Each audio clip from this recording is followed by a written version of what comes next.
I titled this talk tonight, TikTok Goes Our Microbial Clock. So thinking about how microbes actually play a role in maintaining circadian rhythms and our circadian networks. And the focus of my lab is really trying to understand how our gut microbes, or the trillions of microorganisms that reside in our intestine, actually impact our own metabolism. So thinking about this in the context of metabolic health. So one of these animal model systems that we really use to demonstrate causation is germ-free animals. So germ-free animals are actually completely raised in a bubble. They're completely devoid of all microbes, whether it be virus, fungi, or bacteria.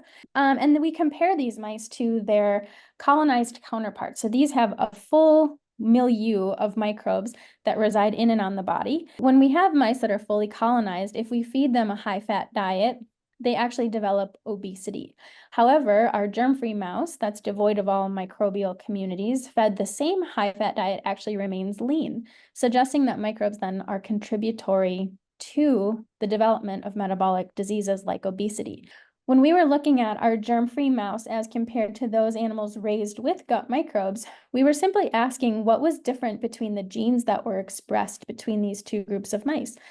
And what we were really surprised to see was that in nearly every tissue in the body that we looked at, there were these genes that were associated with circadian rhythm signaling. Now, lots of other genes are also being changed, but this was one that was very consistent across all tissue types. Now, we were not circadian biologists at the time by any stretch of the imagination.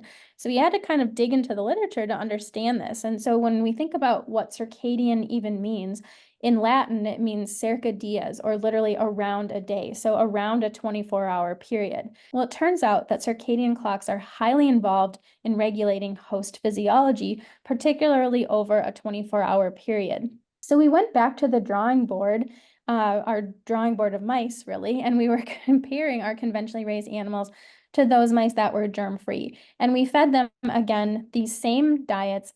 And as the literature had told us, those mice that have gut microbes, when we feed them a high-fat diet, their clocks become broken or disrupted, which can then alter metabolic outputs, disrupt them really, and lead to obesity. And to our surprise, it turned out that regardless of the diet that the germ-free mice were fed, the circadian clock certainly looked different.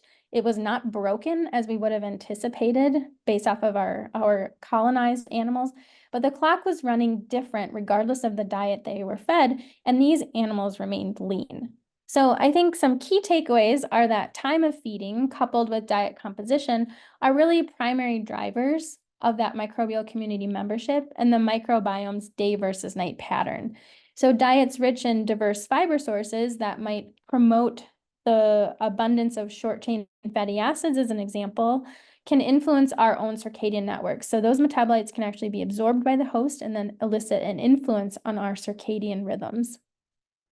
We saw that short-term sleep disruption, even when we held meal composition and timing constant, was eliciting shifts in day versus night patterns of microbial metabolites in circulation.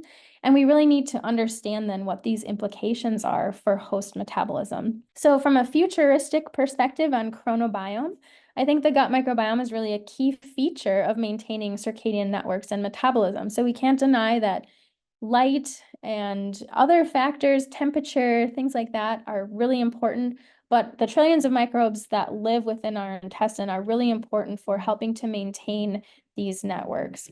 Time delivery of prebiotics or probiotics, or what we might even call postbiotics, like butyrate would be considered a postbiotic. Maybe those could actually impact and influence host health if we can figure out when we should be delivering them to any given individual. I think understanding key aspects of health, so thinking about sleep-wake patterns, feeding patterns, dietary intake, work schedules is really essential. So these diurnal patterns of microbes could even be leveraged to predict development of metabolic diseases in the future, which would be really impacting, I think,